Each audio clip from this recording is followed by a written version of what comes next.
You're listening to the Caged In podcast, you bullshit artist.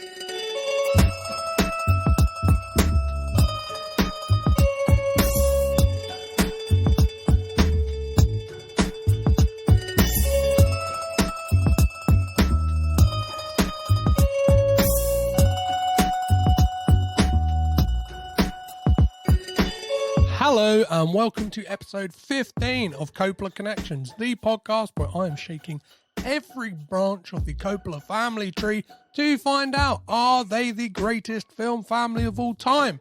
The way I intend to do that is by looking at every film in the collective family's filmography.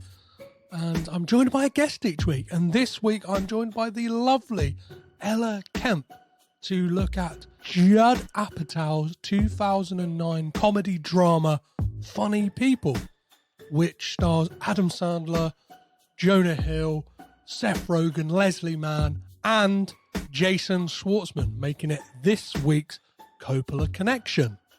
Unfortunately for this episode, there is no Patreon bonus content just because we recorded this on a super hot day and I was just sweating out, and I often get quite aware of like stealing people's time when recording, and sometimes I just chicken out and I don't ask the question, are you okay to do the Patreon questions? So that's why there isn't any Patreon bonus content for this episode. But if you would still like to put some money in the bucket, you can do so over at patreon.com/cagedinpod. As is the case with every episode, we will be talking about this film in spoilerific detail. There is no stone left unturned. So if you would like to duck out now, do so, or check the show notes for a handy document that will tell you if and where this film is streaming. So all that's left to do is to fold away your fold-out sofa, write some jokes for a terminally ill comic, and make some Coppola connections.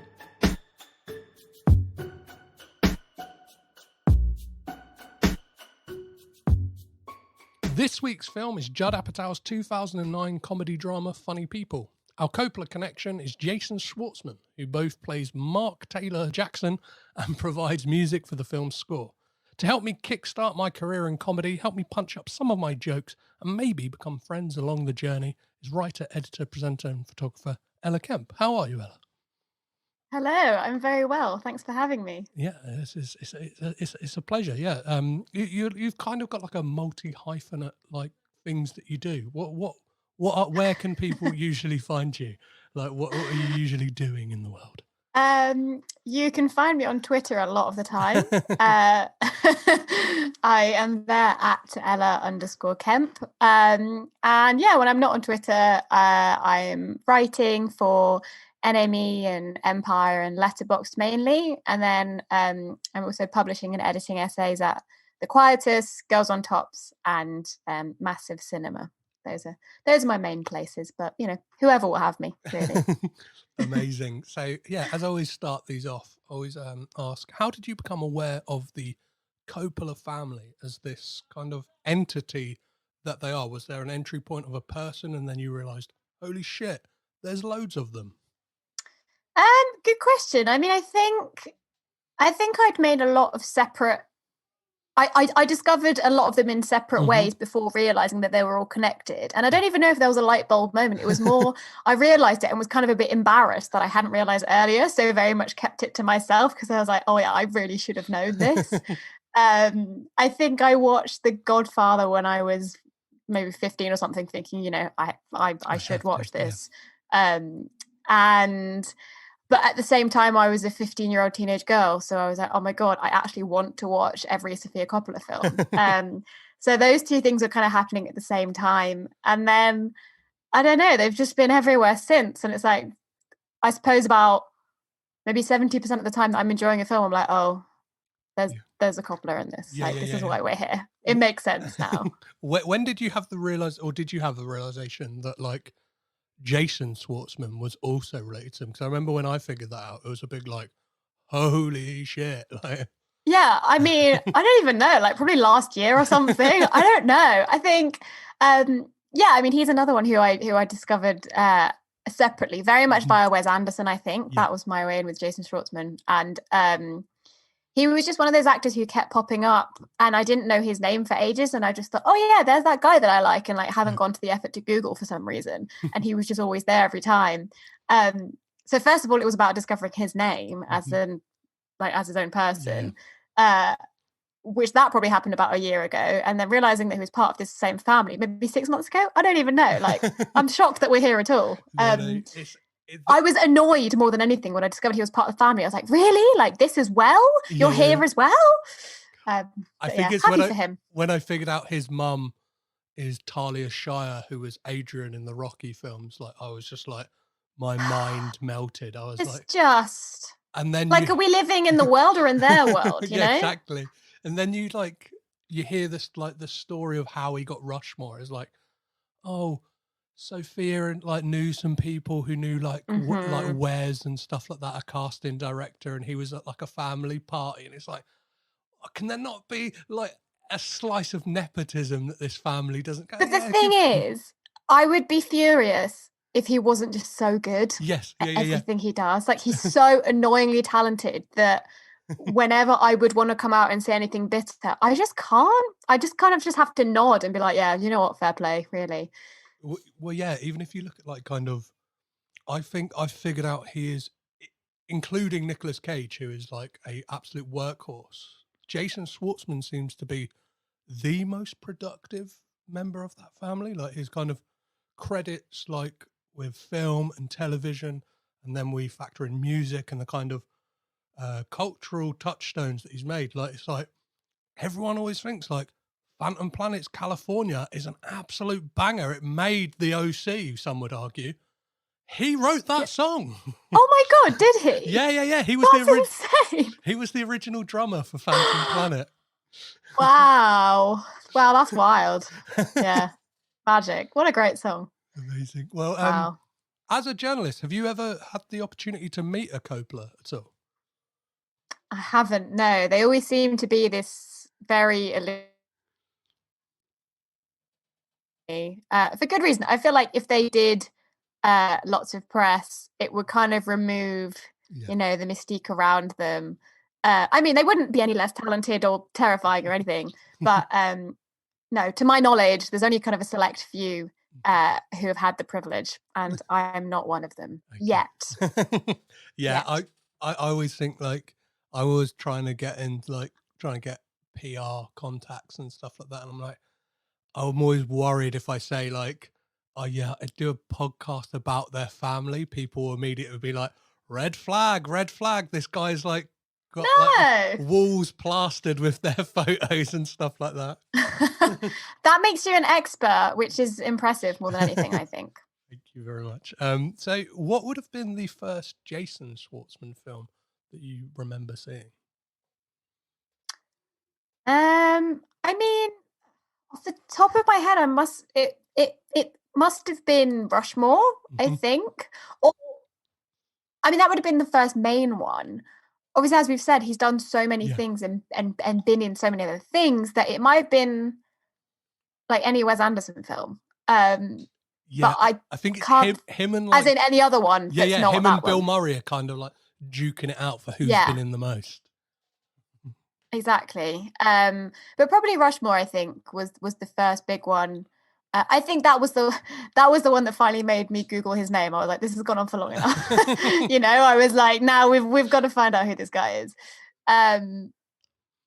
He just, I don't know, it's interesting because I feel like when you don't see him acting, like if you were just to see a picture of him, I would think, oh yeah, he looks like about 80% of all of male Hollywood, really. Yeah. So I was like, oh, I just must be just another one of those. But then when you see him acting, I was like, oh my God, like nobody else could do this. He is just magnetic in this really weird way.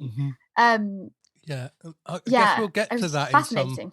We'll get to that in some way, like when talking about this film, in that kind of, even when he's playing like a bit of a dick, he's still amazingly charming and like sweet, and it's like, I kind of still want to be his mate. So absolutely. Let's talk about funny people. I like having a girlfriend. I don't have one, but I like it better. One night stands are tough, and I'm not great at sex, so at the end of every time I gotta go, and normally I do better than that. Girlfriends are so much better. You finish up and you're just like, well, you know.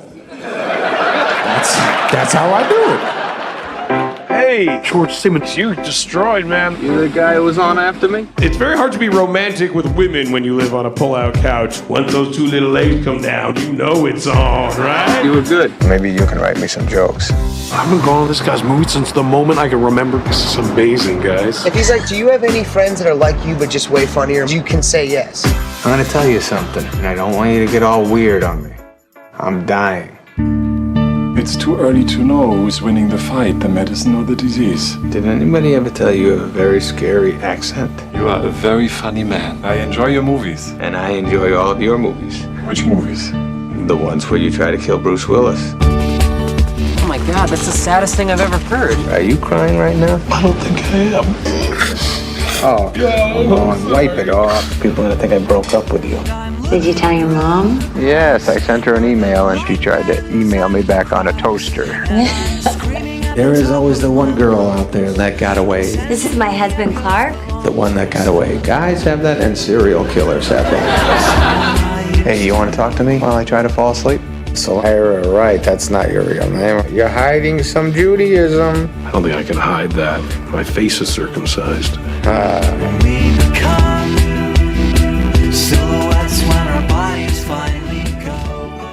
So when did you see this film for the first time? What were your first impressions when you saw it, Ella?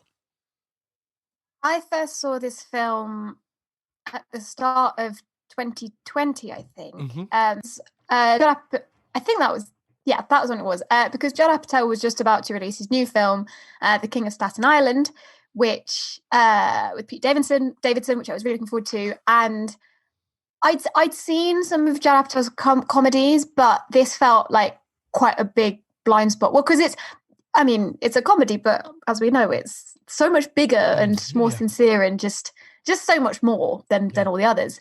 So yeah, it was. I think it was maybe in the first lockdown, so last April or something, back when we had lots of time. Yes. And which worked well for this film because it's so long. So yeah, I watched it then and I really, really loved it. I knew that quite a few close friends of mine who were critics really, really loved it. So yeah, like I was going in hoping to like it, really. And I really did. I'm a big fan of The Great Gatsby, so that helped. And yeah, I thought it was so solid. I rewatched it today. It's still great. Still so solid. Which version did you watch? Because I know that, like you said, it's long, and then I realised there's like an extended cut as well, which is like, oh god, I think it's only like 10 minutes, but like even that, then it draws it to being like actually 2.5, like over 2.5 hours long, and it's like, and again, I think it's only like they just, like when they do, like back in the day, it was a big thing when they do like the dirtier cut on DVD, and it's like they just put back in all of the jokes that were on the cut. I don't know. I mean, maybe I watched that one. Like the one I watched was definitely 2.5 hours. Yeah, that's interesting. I didn't pay attention both times, like where I watched, because I think I don't know, when I first watched it, it was on one streaming platform, then it wasn't. Anyway, yeah, when I watched it today, I did have because I knew that it was going to take a while until like Leslie Mann came into things, which is just so bizarre to think about. But yeah, today I was really like, fucking hell, like they tell a lot of jokes, don't they? There's a hell of a lot of jokes before we get to her. Yeah, I probably watched the one full of jokes. What I find interesting about this film is, and I think it's kind of like the fact it came out in 2009, this very much to me feels like if this was made now, this would be perfect for like a kind of a mini series, like even like the structure of it, because you kind of there is like a definite, and I guess it's a criticism a lot of people have to Judd Apatow's work, is that it has this it feels like 2 films. It gets to a point and like it's like, oh no, here's another story we're going to tell. Like this is kind of completely. when you get to like the Orpheum Theatre and Leslie Mann is kind of fully in the film. It's like, oh, this is a totally different film to the kind of like buddy comedy that we've got up until this. I always like to put people on the spot and ask them to give a synopsis of the film. Could you do that for us, please, Ella? Oh my gosh. Yes, I can. I can remember the names of the characters, not the actors, which I've watched today. Actors is fun. Okay, Adam Sandler is a comedian who was very popular and is less now. He finds out that he's dying. He has a rare form of cancer. And so, like, we think at first that what he wants to do is find a way to be funny again. So he meets this like up and coming comedian and like starts writing with him, paying this guy to write with him and write jokes. The up and coming comedian is Seth Rogen. Is it Seth Rogen? Yes. It is. Yeah. Yeah. I was like, oh. Yeah, he's thrilled. It's this great buddy comedy. And then halfway through the film, people from Adam Sandler's past like come back into his life as he thinks he's fully probably dying. One of those people who comes back is Leslie Mann. I really should know these characters' names. I couldn't tell you. Right. I've got them. I'll fill us in, don't worry. That's fine. You can edit it. One of these people is Leslie Mann, who was Adam Sandler's like one that got away, love of his life. She's now married. And like I literally can't tell you how this happens. That they go from her seeing him and just be like, okay, we had something years ago. Yeah. I'm glad we've cleared the air. To then, like, Seth Rogen and Adam Sandler go and see her in her house. Things get rekindled between Adam Sandler and Leslie Mann. There's this whole it's not a love triangle with Seth Rogen. No, he's just there, and then the husband's there. It's like a square, and yeah, stuff kind of happens from there. That was my very brief, very succinct, very good synopsis. No, that was perfect. So yeah, you kind of talked about the actors, and obviously, this is a pretty stacked film. Like as you mentioned, we got Adam Sandler as George Simmons, Leslie Mann as Laura, Seth Rogen as Ira Weiner, but he goes by Wright because Weiner, sorry. Weiner, not Weiner. Weiner. Yeah. We have Aubrey Plaza as Daisy, Eric Bana as Clark, as I mentioned, Jason Schwartzman as Mark Taylor Jackson. Who else in there? Jonah Hill. Jonah Hill as Leo, who kind of like encapsulated Aziz Ansari.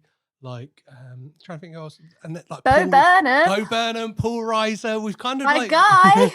We've got like a whole just like, and I guess like there's a thing for people who are like real comedy nerds. So I know like Judd Apatow is, and I know this is very much born out of a love of stand-up comedy because like when he was a kid, he would I guess what it would be now is like a podcaster basically like duped comedians into doing interviews for him just because he loved comedy so much. So like this very much feels like that, and it feels deeply personal as well. Like because I know like the film opens with that like home footage of Adam Sandler doing prank calls and stuff like that. So I probably should ask, are you an Adam Sandler fan? Because I guess like that kind of, I don't know, this film slightly hangs on that slightly, or an interest in him at least. I honestly don't think I am. Like I don't actively dislike him. But him being in a film won't make me see it. Like that won't be the hook for me going to see it. So I think I kind of went into this thinking like I'm ready to be convinced. Like good luck, Adam. You have to make me like this film.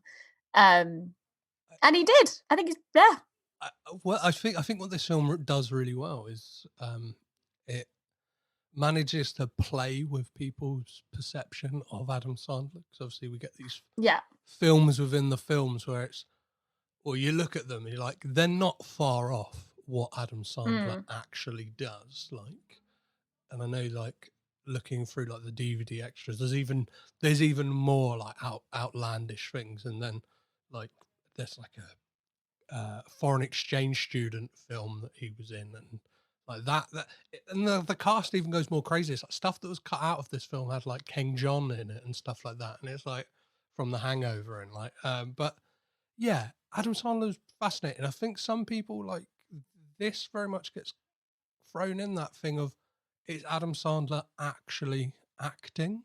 Like, do you know what I mean? It's kind of, people go like, oh, it's Punch Drunk Love, Uncut Gems, and weirdly funny people are like the three ones. Yeah. So it's like, he's actually putting in a performance. So yeah, what do you make of Adam Sandler's performance in this film?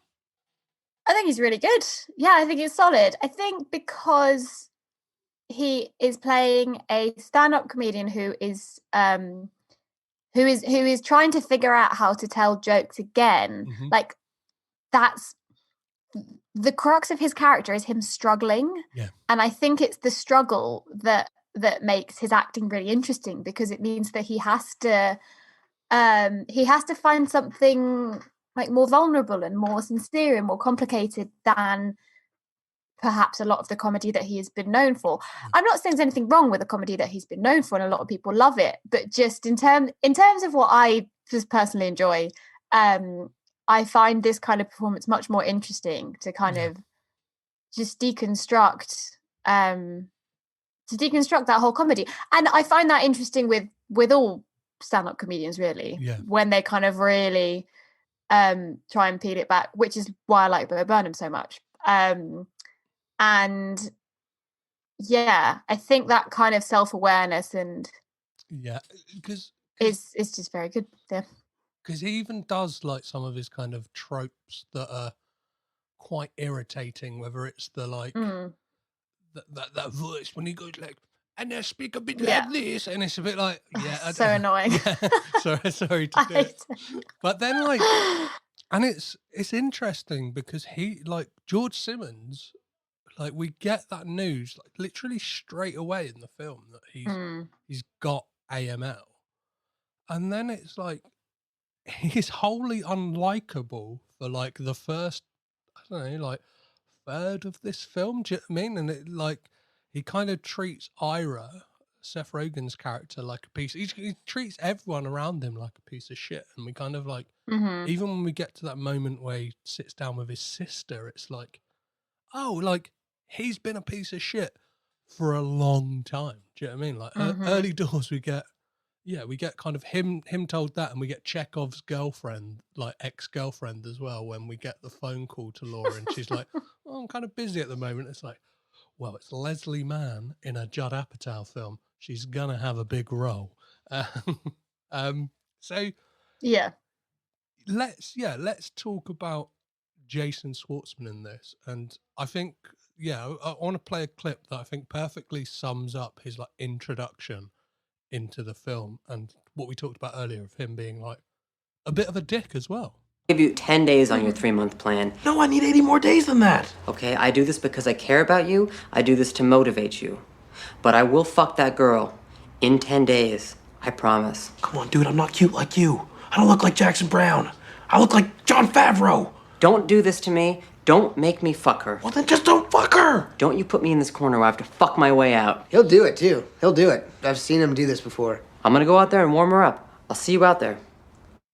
So what do you make of Jason Schwartzman in Funny People, Ella?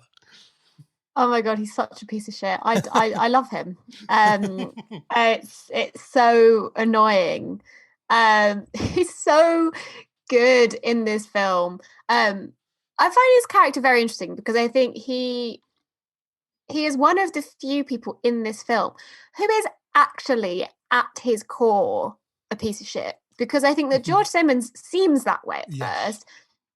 And then, you realize there's a lot more conflict and he's very lonely and sad and kind and good. And like Ira is amazing and like all their friends are very insecure. And then Jason Schwartzman is just there. And he's just like, I have a role in a sitcom. I'm going to fuck this girl. And like, and he doesn't that's it. Yeah. You know, it's not a bit. That's like who he is. And Well, yeah, it takes a very. His whole thing is like, even when he seems like he's caring, like when he calls Ira, like when he's at like Leslie Mann's house and stuff like that, it always seems to come back to him. Or even when he's like trying to give like a kind of like the ear to like for him to call on, he's like, yeah, but I've got these. Do you know what I mean? I've got these problems. I didn't get that role in that Tobey Maguire film, which I thought was a brilliant, like, especially with Mark's character, because I know Tobey Maguire like famously said he had like this kind of gang of Hollywood actors called like the Pussy Pack or something like that. So it feels like Jason Schwartzman is playing one of those kind of like, yeah. Do you know what I mean? Like, I am going to abuse the fact that I am on screen to basically sleep my way around Hollywood. Yeah. I mean, I just think it's just very, I don't know how he does it. Like, he's so manipulative. But he does it in such a way that makes you think that you're the one in the wrong, and that he is nice, and that you should be grateful that he is explaining to you the errors of your ways. In that way, he is the most relatable man in a film that I have ever seen. No, he's great. And I think, I don't know, it takes a very specific type of actor to do it so well that he can be like, this script on paper, the lines that he has, they are undeniably like awful and cruel, and just like, so, you know, like horrible. And it takes a specific type of actor to play those lines extremely straight and like still convince you that they're really charismatic, because he is that way as an actor, and he manages to maintain that even while properly inhabiting this despicable like little twerp. Really, he's great. I love it. So good. So obviously that thing that 10-day rule that he gives Ira sets up like the kind of conflict between them two, and it introduces Aubrey Plaza's character. And I know Judd Apatow said in an interview that that thing that Ira does when he spills the orange juice on the table is like wholesale lifted from like his real life. Like, and I think it kind of has a different reading when you basically Seth Rogen is a Judd Apatow avatar in this film. Like, he kind of is this guy who wanted to get into comedy and stuff like that. And I guess, it's weird because Adam Sandler is at the focal point of this, but like, what do you think to the fact that like it feels like it's almost Ira's story, really, of him trying to find his voice as an artist in some way? It just happens to be like a comedian. Yeah, I mean, completely. I think that like there's been a lot that's been made about how this film. I haven't read as to whether Judd Apatow has said this openly, but like I'm pretty sure he must have done, about like the parallels with The Great Gatsby and all that kind of thing. How basically like the dynamic between Ira, George, and Laura, like that George and Laura are very much, you know, Jay Gatsby and Daisy Buchanan, and you can see it in like George's enormous mansion, which is exactly like a Gatsby mansion, but this Gatsby is always told from the perspective of is his name Nick? The other guy. Yeah, I don't know. I'm pretty sure his name is Nick. Is it? Am I making up things called Nick Carraway? Oh God, this is terrible. Anyway, the other guy, who, interestingly, in the live action version, not Maguire. live action, as in the remake, Tobey Maguire. So, you know, it's all. I don't think that was a coincidence. I mean, that film that was made after this one, Funny People. But anyway, so anyway, my point was that Gatsby is told from the perspective. I'm pretty sure it's Nick. Gatsby's told from Nick's perspective, and Jay Gatsby is very much this elusive figure who dips in and out of his story. And I think George obviously is much more present because we start with him rather than with Ira. But funny people very much has what Gatsby has. I definitely feel closer to Ira in this throughout. I think once he is introduced, we kind of latch onto him and don't really leave, I don't think. Which works well because the film, goes all over the place. But I think Ira is the one thing that remains and kind of guides you through it.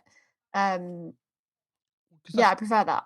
I think the backbone of this, and it kind of like, I don't know if it Trojan horses it, but like it definitely gets muddled in that middle section when you kind of you're with Leslie Mann and her family, that it's about that rekindling of relationship. But like Trojan horses it in the way that like by the end you realize the kind of the romantic story, as it were, the kind of like will they won't they, is Ira and George. Like it is this kind of like will they become friends, or are they gonna kind of break through the employer-employee thing? And it's like even the way that it's set up of why Ira is employed in the first place. It's not a fact of George actually needs someone to do all this stuff for him. It's like the fact that he's desperately lonely. And I think like that's what makes this an interesting film, is that it could have been like a gross out comedy, or do you know what I mean? Like it kind of has its cake and eat it in that respect. Like they go, oh, they're comedians, so we'll have plenty of dick jokes. It's fine. But at the same time, we'll hit. But they're only doing that on stage. Yeah. Yeah. So yeah, how do you feel about like the actual like performances of comedy in this? Because I know that it can be, any kind of live performance in film can be quite hard to nail, right? Yeah, I think I don't know. I didn't really warm that much to the actual performances of comedy in this. I don't love Aziz Ansari at all. Rightfully so. Like watching that last year and this year, I was a bit like, every time I was like, okay, fine, I have to sit through this bit now. But I think also because so many of these comedians are deliberately being shown as like, trying stuff out and kind of trying to make it. And the script is written by people who have made it. The rest of the script, when it's not on stage, is so much funnier than a lot of the sets that are being performed. And I'm sure that's deliberate in the point. But yeah, so whenever like they were back on stage, I was a bit like, okay, we're back here again. Here we are again. I know that they tried as much to get the cast to like write their own material for like their comedy. And I think like the one person who really nails it and kind of encapsulates, like I would think like, oh no, that actually like they could be a comedian, is Aubrey Plaza. I just think like her kind of, she's amazing. That like moment we get when she's kind of comparing rap music to, or like kind of like, I'm tired of being told what to do in rap music. Like get your ass down on the floor, and she's like, I'll tell you to give me your Coke because I'm cold. Like that. She kind of encapsulates, especially like a spirit of that. I don't know, like she's got this awkward energy throughout the film, and I think her and Ira's story is really interesting. And yeah, what do you think to the way that kind of that story is handled and how that plays out? Yeah, I think that story is interesting, and I also like that it doesn't take over the film in a way that romantic subplots often do. I love a rom-com, romantic drama, and all of it. Like, don't get me wrong, but like in films like this, which are kind of framed as a very different kind of story, which are, I don't know, just with different characters, it often irritates me when you can see from the start that someone is being set up to be a love interest. I mean, and it's always a straight relationship as well. They're set up from the start, and then like by the end of the film, you've just given up on every other plot line, and it's just the two of them getting together. And this film, like you have the resolution that you want in that way, but I don't think that the stakes change at all. Like her character doesn't become more important or less important. And yeah, no, I think she's very funny. Like she's always so funny. In a very, very sharp and like quite bitter way. I think also because in this film she's one of the few female comedians. You can really tell. Yeah. Like, I don't know. I think a lot of the jokes that the guys are telling are about like having sex with girls and stuff. And like, you know, sure. But that's why I think when she's setting her stuff, you suddenly realize like how refreshing and different it is. Like just within the context of the film. What's funny is that in the extended cut, I kind of watched them, like one of them last night and then the extended cut today, is Sarah Silverman is also at that gig they play at the Orpheum, and she kind of and she has like that kind of great like that great like Barack Obama joke, and it turns out to be like Kanye West, and it's like, oh, like so the theatrical one, they just like they were like, oh, we've got to save some time, like instead of like let's cut out a few more dick jokes, we'll cut a woman out of the film basically. Oh my god, okay, right. So I didn't watch the extended cut then because I didn't see that joke in there. Oh yeah. Yeah, oh that's so weird. Like there's so many, like Ira makes so many different jokes about like pull-out beds and not having sex. And you'd cut out Sarah Silverman's one. Yeah. What? That's so weird. Yeah, not great.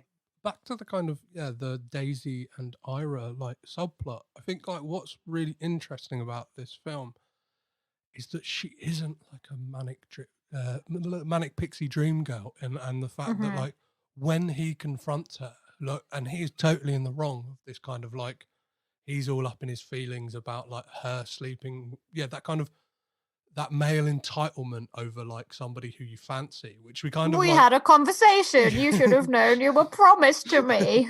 Yeah, and it's kind of like that is like the basis for like a lot of films, and we're kind of supposed to like there are films that we're supposed to basically back a guy who like that is his like thing of like, oh, but no one will sleep with me. Do you know what I mean? But I'm a nice guy.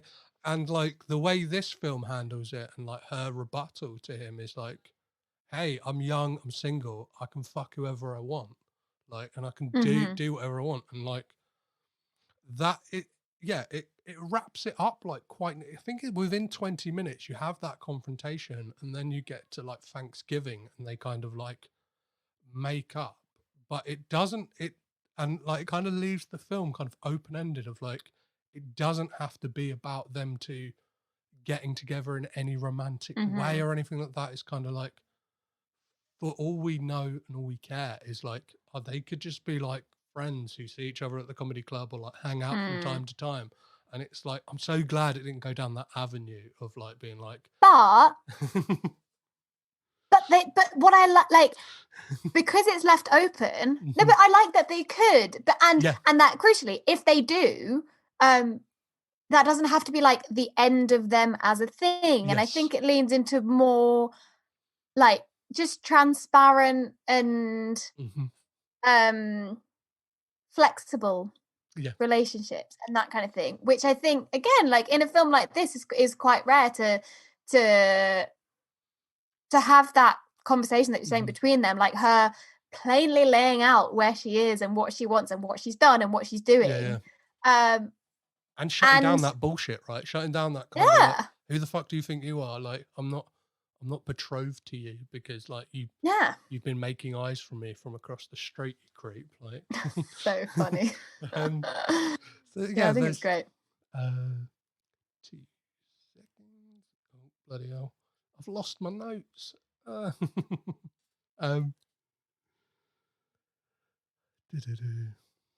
will definitely edit this bit out. So one of the things I wanted to talk about is how this film has aged. And I'm not just talking about the kind of the prevalence of MySpace and the kind of old school YouTube layout. Do you think this film has aged particularly well, or is it kind of, I don't know, best to look upon with 2009 eyes? Well, I mean, I would have been interested to see it more than a few years ago, because I think like I watched this with 2020 and 2021 eyes. Yes. So I don't know. I mean, I think it's aged well, but I don't really know what I mean by that because I didn't see it the first time around. But I think I feel like I went into it with very much a preconceived idea of all of these people. Yes.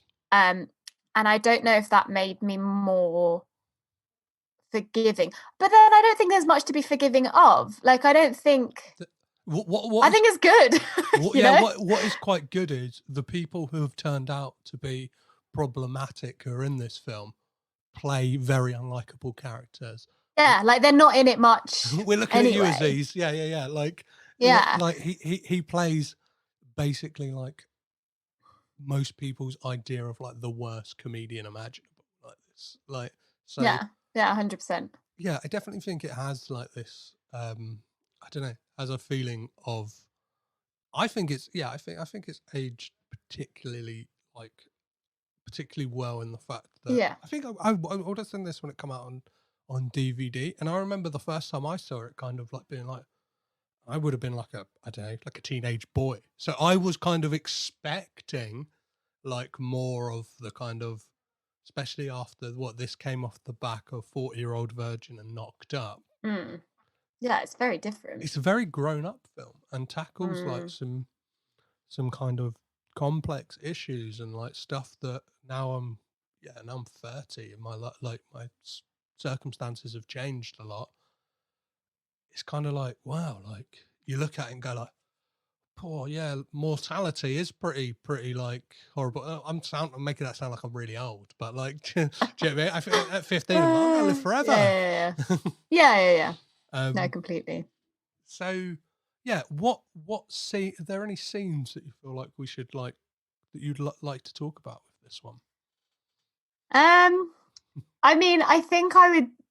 I think it's the one between Jason Schwartzman and Ira, like when Daisy is at their flat and kind of Ira walks in on it and realizes that Jason Schwartzman has just had sex with her, and the fact that Jason Schwartzman he just has this kind of apologetic look in his eyes, puppy dog, yeah. Not being sorry for the situation, not being sorry that Ira's found out, as if he is disappointed in Ira as a friend, that Ira did not do what was necessary to avoid this situation. Yeah. Like, he is sorry that his friend failed, basically, rather than being sorry that he has, like, you know, upset his friend or done the wrong thing or whatever. It's just so funny. And I can't remember if it's in that scene or one later. I think it may be slightly later, but then he says, and again, it's just big, like, it's not my fault, it's completely yours. He goes, if I didn't sleep with every girl you wanted to sleep with, I wouldn't sleep with anybody. Yeah. And then Jonah Hill is like, it's true, he wouldn't. And I'm just like, how are we all in agreement that this is like an okay conversation to be having? Which again turns it into poor Jason Schwartzman, which I just think it's just such an elaborate bit that they keep going for so long, and you expect someone to break it at some point and they never do. It's so funny.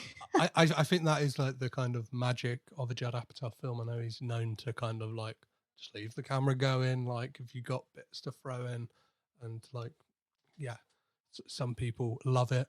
Like in this instance, it works really well. Other people are like, that's what I hate about these films. Do you know what I mean? It's like, trim this up. A personal favourite moment of mine involving Jason Schwartzman is this. I've just got to play it because I don't think I can deliver this story anywhere near as good as he can. When I was younger, my grandfather died, and we were all gathered around him, and there was this one candle next to his bed, and right after he died, the candle started flickering, and then it just went out. Yeah, and we looked around, and there were no windows. Like, nothing in that room. And sounds crazy, but we all thought it was him going to heaven, you know? You don't pass through fire to get to heaven. I think he went to hell.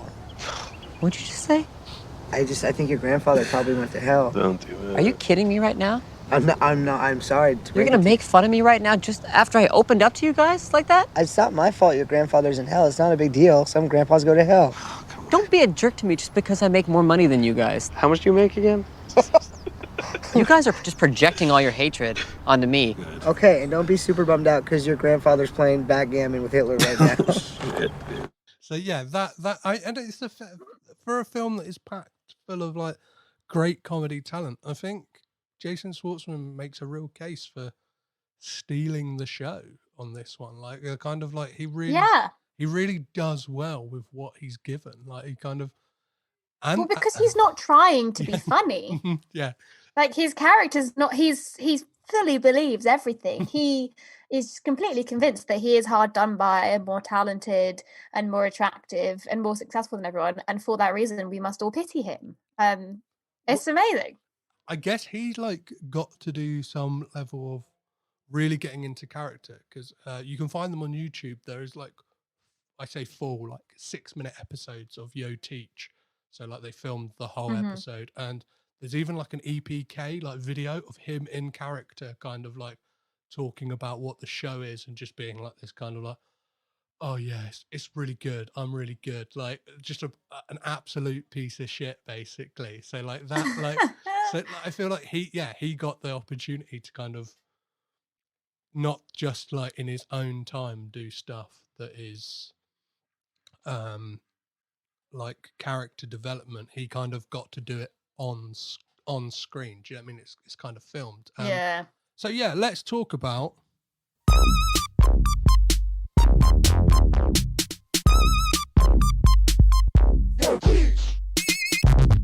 Wow. So what do you make of Yo Teach? Do you, if it was airing, would you watch it? Would I watch it? I mean, I love Bo Burnham, so I would. I wouldn't be happy about it. You know, I would reluctantly sit through it. It's just so like it's just such a commitment to a very strange joke that like is not funny. Like Yo Teach is not funny. I wouldn't watch it. I don't understand how Jason Schwartzman is getting like his character's getting paid on this thing. Like where is their money coming from? Who is watching this? Yeah, no, absolutely not. No way. So it feels like, yeah, like we mentioned Bo Burnham, like he kind of like seems to be the one who gets like the biggest speaking part from the Yo Teach cast. Like, yeah, I mean, he has a line at Thanksgiving when George Simmons comes in and everyone's freaking out a bit, and Bo Burnham's just like, I'm a comedian. Yeah, so yeah, and George Simmons is just like, great, yes, good for you. Oh, I love it. Yeah, very funny. There are some fantastic cameos in this as well, and I think one that really stands out to me is the kind of like double header of Eminem and Ray Romano, like that kind of like amazing that scene they have, like, and yeah, just all of them, like even if it's like that kind of round table you get with George seeing some of his old friends, and you get some like, I guess, yeah, for people big comedy nerds, like I only knew Paul Reiser because I think he was on like Mad About You or something like that, but like from watching like behind the scenes or whatever, they're all like old school comedy names and stuff like that, and it's beautiful. So before we start to wrap up talking about the film, I guess we'd be remiss not to talk about the fantastic Leslie Mann. No, nothing's going on around here. Yeah, Leslie Mann is absolutely fantastic in this. What do you make of Leslie Mann in general, and what do you like her in Funny People? Yeah, I really like her. I think the first thing I had seen Leslie Mann in was 17 again, opposite Zac Efron, and I love that film.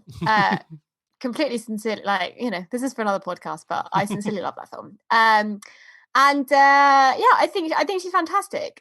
You know, I think there could have easily been a bit of an eye roll of like, oh, it's a Judd Apatow film, so obviously Leslie Mann's in it. But I'm sorry, like, he fell in love with her for a reason. Like, she's absolutely fucking amazing. I think she's so good in this film. Just very empathetic, very loving, but not cloying in any way. Mm-hmm. Just, I don't know, she just strikes, she's so warm. Yeah.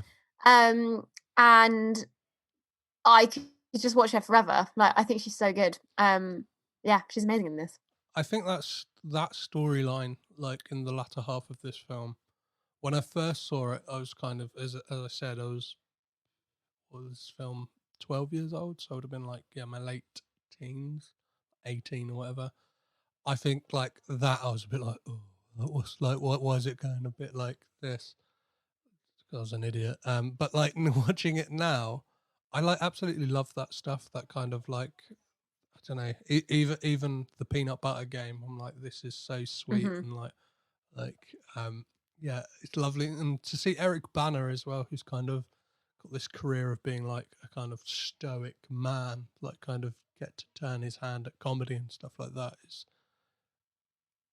is great. And I know Leslie Mann, I think, as you said, like I know Judd Apatow has said like she doesn't know she's funny, which I think is hard to believe because like she is absolutely killer in like everything. I think back to like Knocked Up, and there's that scene like when she's just calling a doorman for like a minute, and it's like she's fucking hilarious, and she's kind of got that like unintentionally like funny voice, like that's kind of she's great. But but what do you make of that kind of that, I don't know, like part 2 of the film, and kind of how it kind of resolves in the fact that George goes there to get back the love of his life, and ultimately she realizes he isn't the man that like she thinks she wants, and despite his flaws and cheating, she kind of does want to stay with her husband. Yeah, it's really interesting. I think I actually forgot that they didn't end up together. Like I watched it last year and then watched it again today, and I was like, oh, they don't end up together. That's weird. Different movie. No, I think it's really interesting. I think that you really believe, like when everything's going well between them, you really believe it. And you believe like they're meant to be, and the years in between have just been a waste of time, I suppose. And I think, it takes a lot of skill to be able to then turn around that kind of very credible affection between the two of them into also within the space of essentially an hour, because he's only got an hour on screen. Within an hour, like turning it around to make you realize why actually they have grown up and grown apart, and like it doesn't change the love they had those years ago, and even on that day that they spend together, but that they're fundamentally different people now. And just to encapsulate all of that is amazing. I think it's just the very, very rich performances. It's weird it's weird. Well, no, it isn't weird, but like I kind of relate to that, like that the thing that Laura gets held up on, and the fact that like he doesn't cry at the like her daughter singing Memories from Cats, even though I don't like Cats, I don't like Memories, I think it's a terrible song, but again, that's for another podcast. But like as like I have a son, and like I'm a single parent, and like I always think of that thing of being like, I don't know, like that, except like I think she realizes in that moment that like unwillingness to basically accept her children, and like I think it's portrayed really well, because it is that thing of like, I don't know, I often have like anxiety about the thing of like, even when I'm talking to friends, like comes up in conversation about my kid, and then like, it's like a tirade of he did this, he did that, like let me show you this picture of him wearing sunglasses and he's really funny, and like there is that thing that you can get a bit butthurt when something that you love so much, like, and then people just go like, yeah, cool, like he's really, and like I guess like amplify that feeling to how it must feel when you think you love someone and they like love you wholly, and then they react kind of like not in the way that like not even the way that you want, but like somebody who I don't know. I think in like that unconditional love, and I think you would love the kids as much as like the person you love. It makes you realize there are conditions. Yeah, actually. Yeah. Sorry, that was a bit of a weird No. tirade to about Black Kid. So yeah, this film totally wraps up in a kind of sweet way in that they go back to normal life after this excursion to the suburbs, and George and Ira manage to become friends again when George returns the favor by writing Ira some jokes. Like, do you think this film wraps up in a nice, neat way, Ella?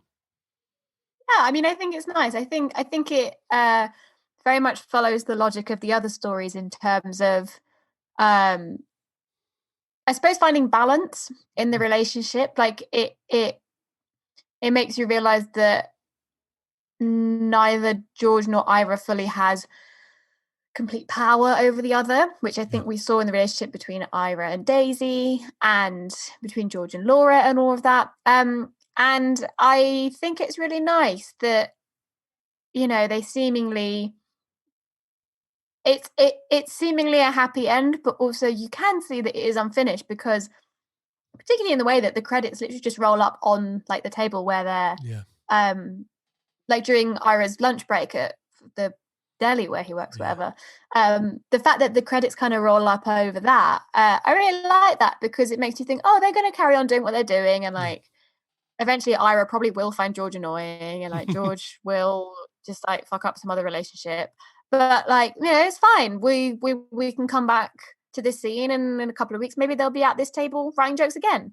And I like that. I think it wraps it up really nicely. It's the fact it like kind of ends on ellipsis, that like we've just been privy to like a moment in some people's lives, as opposed to like this is a definitive story of like, I don't know, it's kind of like, you feel like a fly on the wall of like some goings on. But yeah, before we wrap it up, I must ask you what you think of Jason Schwartzman's music he has on the score for this. So he has a couple of tracks that are under the name Coconut College. It's Coconut something. 1 second, guys, I'll get it for you. So yeah, Jason Schwartzman, he's credited as like one of two composers on this Coconut Records, and like he's got this so you'd pretty recognize it. I think it's over like DVD menus and stuff like that. People I'm listening, but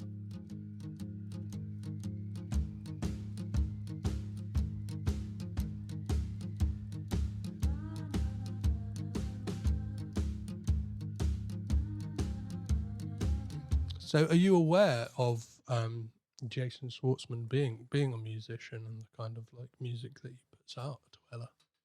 I loosely was aware of it.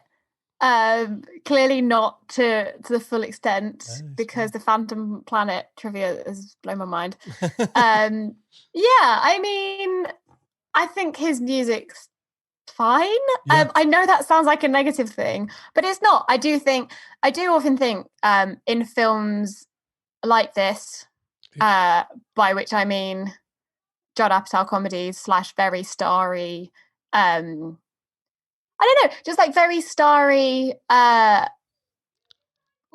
romantic like comedy dramas in Hollywood. Like I'm thinking of I watched Sleeping with Other People the other week with Jason Sudeikis and Alison Brie, which is it's so good. But just like in films like that where it's very much about the actors, I don't really tend to notice the music or even just like the cinematography or just much technical stuff. I don't know if that's just me. My brain just kind of melts when I have like too many actors to look at who I really like. But yeah, I can't say the music made much of an impact on me today at all. Well, I think it's something like music in comedies anyway, like kind of very much seems like an afterthought. And like this weirdly does have like, it has like tons of needle drops that I think like definitely do the job of a score. Do you know what I mean? It's like Has like that kind of Warren Zevon track when he's making him the playlist and like gets George choked up, or it has like George even like playing music, or as we mentioned, it has memories from Cats, and it kind of like has all these like big like I think James Taylor who performs in the like. Do you know what I mean? It very much feels like your dad's record collection, but like every song is playing its part. Amazing. So as I like to wrap up these, I always like to see if you managed, and I've got a couple if you didn't, find any Coppola connections within this film, people who are either in it or worked on it, who pop up in other films that happen to have another Coppola family member in them. Did you manage to find any, Ella? Oh God, I don't think I did. Don't worry. Have you? I've got a few. So Adam Sandler is in Little Nicky with Patricia Arquette, who at the time was married to Nicolas Cage, and is also in Airheads, which Jason Schwartzman's older brother, John Schwartzman, is the cinematographer. Aubrey Plaza is in Scott Pilgrim vs. the World with Jason Schwartzman again, and is in A Glimpse in the Mind of Charles Swan III, which is directed by Sofia Coppola's brother Roman. And then let's close it out. Leslie Mann is in The Bling Ring and The Croods 2. Oh yeah. Opens all right, July 16th. Cool. Yeah. So as I like to score these films, Ella, I always ask, what would be the perfect wine pairing for this film?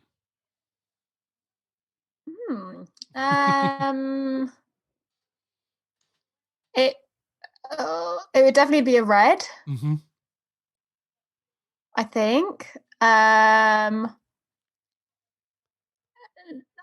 mean, I vaguely know, but I don't really know loads about wine.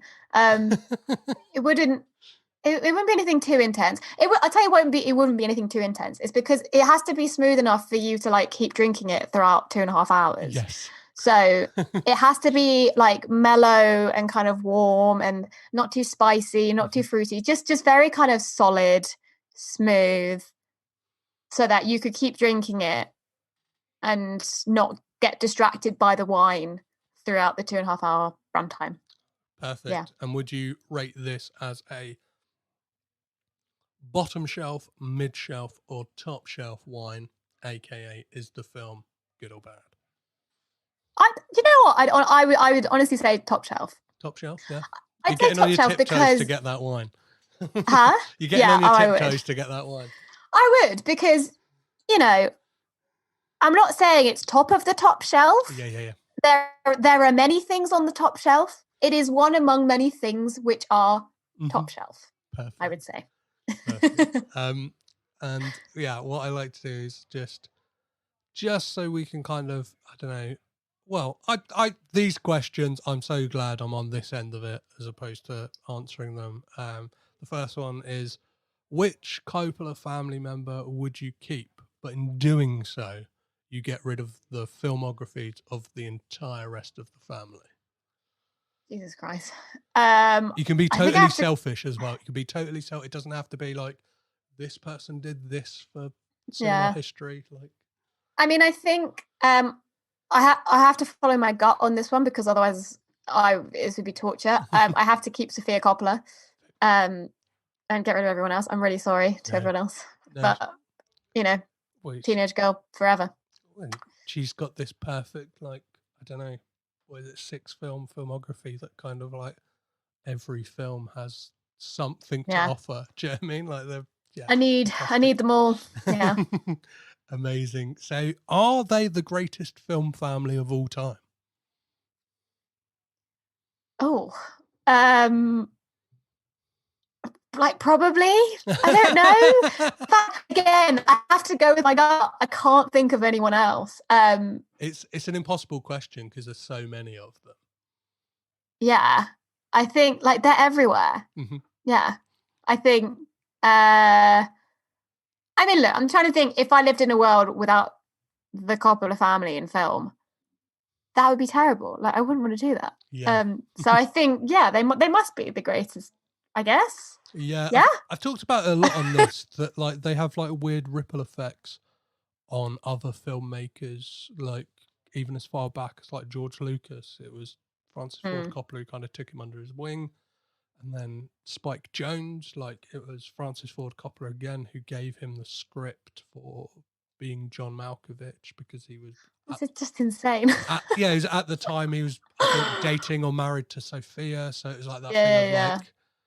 And then you think, like, if he didn't have that great breakout film, would he still just be making Jackass and skate videos? Like, not that there's anything wrong with that. Yeah. Like, and there's all these kind of, I don't know, it's how you look at it. It's like Patricia Arquette wins an Oscar after being married to Nicolas Cage. I'm not saying that there's any correlation there, but like, there's all these kind of like exactly tendrils that go on. And possibly the most important question of this podcast is, what does Bill Murray say to Scarlett Johansson at the end of Lost in Translation?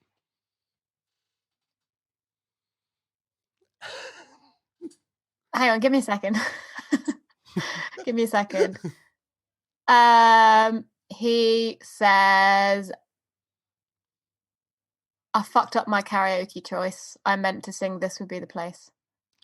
Perfect. This must be the place. Fuck. Oh, I fucked up my one-liner. Shit. God.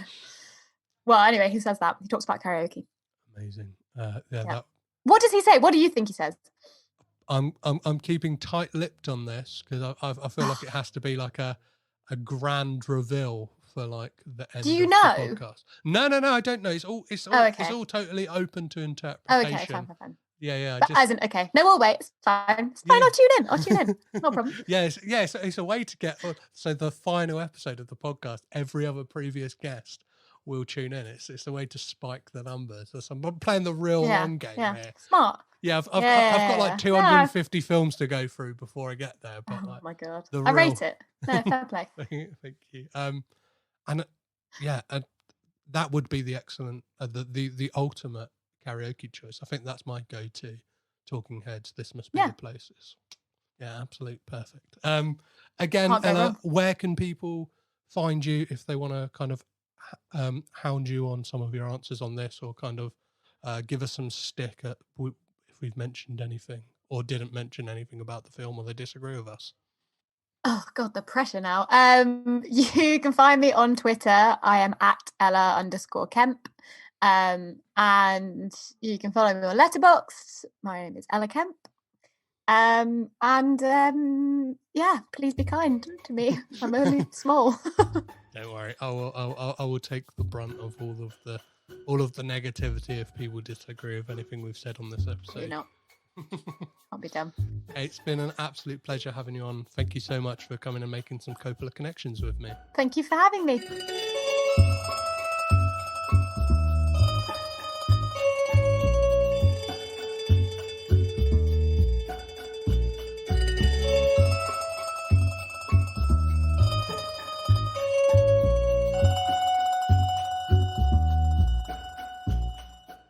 So there we go. Another connection made, another film down, and another vote for the Coppolas being the greatest film family of all time. As me and Ella discussed there in the outro, if you have any differing opinions about this film, get in touch with me. Leave Ella well alone. And you can do so via all the social medias, so that's Twitter, Instagram, Facebook, and Letterboxd, all at Caged In Pod. Or you can drop me an email, cagedinpod@gmail.com. As for next week on the podcast, I am joined by one of my favourite podcasters from one of my favourite podcasts, and that is Daryl Bear from the fantastic, the sublime, one of the best to ever do it, the triple bill titled podcast, Absolute Wizard. That is Daryl Bear from Sudden Double Deep. So I do hope that you will join both of us then to discuss Taking of the Pelham 123, which is scored by David Shire. For any US listeners, if you haven't had the chance already to watch Michael Sarnowski's Pig, do be sure to go see it in the theatres, or as of today, you'll be able to catch it digitally. So download it, rent it, enjoy it. It is a fantastic Nicolas Cage performance. All the reviews are right. It's beautiful. It's kind of transcendent. It's emotional. It's wonderful. And if you've enjoyed the film, do head back and listen to my episodes with Brett W. Buckman, the editor of the film, who also edited Mandy and Colour Out Space, as well as the actor David Nell, who has this perfect, beautiful scene alongside Nicolas Cage and Alex Wolff, that when you've seen the film, you will know the scene I am talking about exactly.